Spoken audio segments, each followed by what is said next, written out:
The instructional designers that I mentor typically hate me for this, but Bloom's taxonomy is just as important with e-learning content as it is with instructor-led training or synchronous content that you're presenting. Because typically Bloom's taxonomy it's usually presented as a triangle, but basically the six categories that we have presented here align with various sets of verbs that you can use to create the objectives for your course. And a lot of times, instructional designers that are new to the industry will put everything under the category of understand. So in the objectives that they're writing, it'll be as simple, upon completion of this module, the learner should be able to understand how to create a new campaign. But you have to recognize that the medium that you're using is important to distinguish how you're going to teach your learner something. And understand in the Bloom's taxonomy creates a lot of different verbs that you can apply to your learning objectives, which are valuable.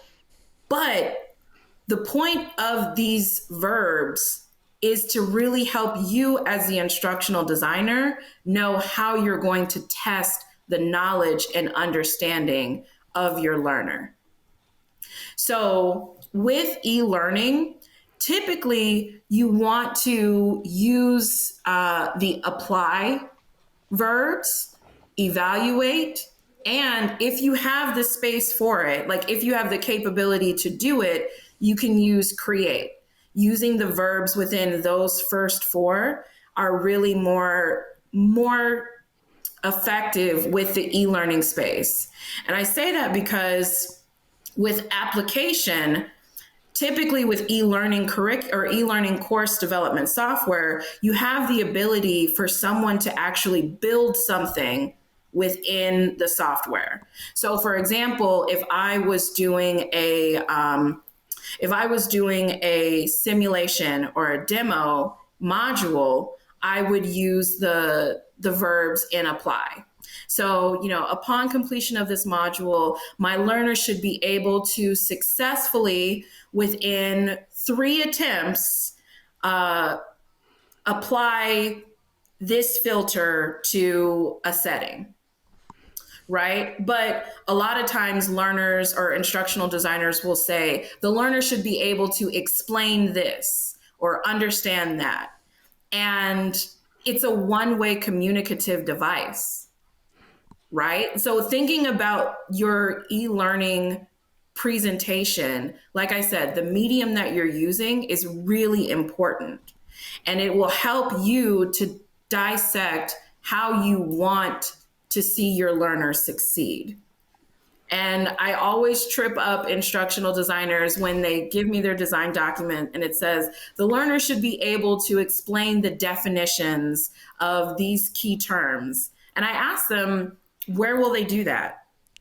This course is being developed in Storyline. Are they going to do a matching exercise? Are they going to write in the characteristics of one of these phrases? How are you going to demonstrate that learning has occurred?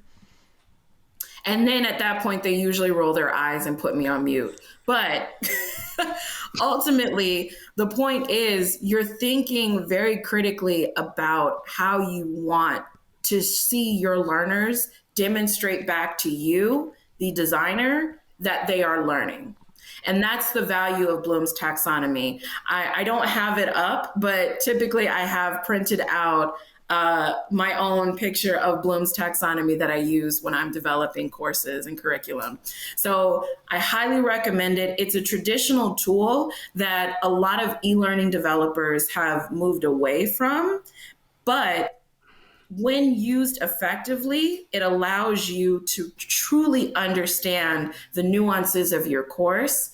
And this will come into play and be really beneficial when you're looking at how you want to evaluate the effectiveness of your course, which, if you're going for more money from your organization and you need to really justify the effectiveness of your curriculum, that's where these kinds of things come into play.